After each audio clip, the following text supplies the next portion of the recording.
তেল ভরা কইয়ের দো পেঁয়াজা।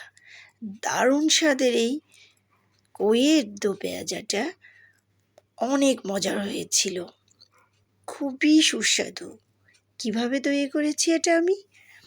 প্রথমে আমি কই মাছগুলো ভালো করে ধুয়ে একটু কেচে নিয়েছি। মাছগুলো অনেক বড় সাইজের, এজন্য একে ভালো করে কেচে নিয়েছি যাতে মশলাগুলো ঢোকে। লবণ হলুদ দিয়ে আমি মাখিয়ে নিলাম। নিয়ে একটু ফ্রাই প্যানে বেশি করে তেল দিয়ে আমি একে একে কই মাছগুলোকে দিয়ে দিলাম। দিয়ে আমি একটা পিঠ যখন লাল লাল ভেজে উঠবে তখন আমি উল্টিয়ে আরেকটা পিঠ দিয়ে দিলাম। দুইটা সাইডে আমি একইভাবে সুন্দরভাবে ভেজে নিলাম।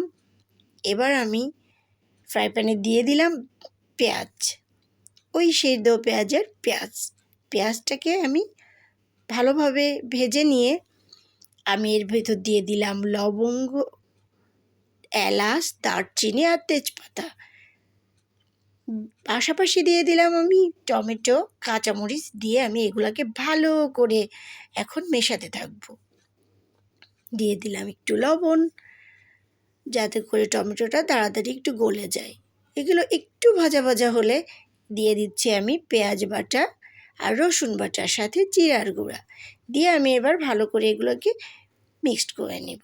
নিয়ে আমি টমেটোগুলোকে একটু গলিয়ে নেব যাতে করে টমেটোর কালারটাও সুন্দর আসে। আর আমি ওই যে মাছটা দিয়ে দিয়েছিলাম সেই বাটিতে করে আমি একটু পানি দিয়ে অল্প পরিমাণ পানি দিয়ে মশলাটাকে কষাতে থাকবো।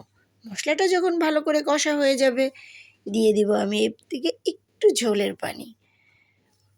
পানিটা। আর এদিকে আমি আমার মাছগুলো রেডি হয়ে কাছেই রেখেছি যে কখন জালটা ফুটে উঠবে আমি মাছগুলো দিয়ে দিব। হ্যাঁ, জালটা ফুটে উঠেছে সুন্দরভাবে। ভালো করে জালটা যখন হয়ে যাবে আমি মাছগুলোকে খুব সাবধানে ওর ভিতর দিয়ে দেব যাতে মাছগুলো ভেঙে না যায়। মাছের যে তেলটা ছিল, ওই যে কই ভরা তেল, সেই তেলটাও আমি এর ভিতর দিয়ে দিলাম। আর মাছগুলোকে ফুটে উঠছে একদম টকবক পানির ভিতর সুন্দর করে। একটা পিঠ আমার যখন মাছটা মনে হলো যে না ওই পিঠটা ফুল কুক হয়ে গেছে তখন আমি খুব সাবধানে আর একটা পিঠ উল্টে দেব, সুন্দরভাবে উল্টে দেব যাতে করে আমার মাছের দুইটা পিঠই ফুল কুক হয় এবং মাছের কোথাও যেন কাঁচা কাঁচা ভাব না থাকে।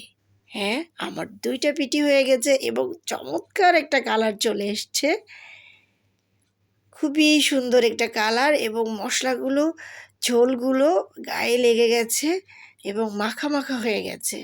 হ্যাঁ, এখন আমার নামানোর পালা। খুব সাবধানে নামাতে হবে যাতে করে মাছগুলো ভেঙে না যায়। আমি সুন্দরভাবে এটাকে নামিয়ে হ্যাঁ, এই যে রেডি পোলাও অথবা সাদা ভাত যে কোনো কিছুর সাথেই খাওয়া যাবে। Thanks for watching.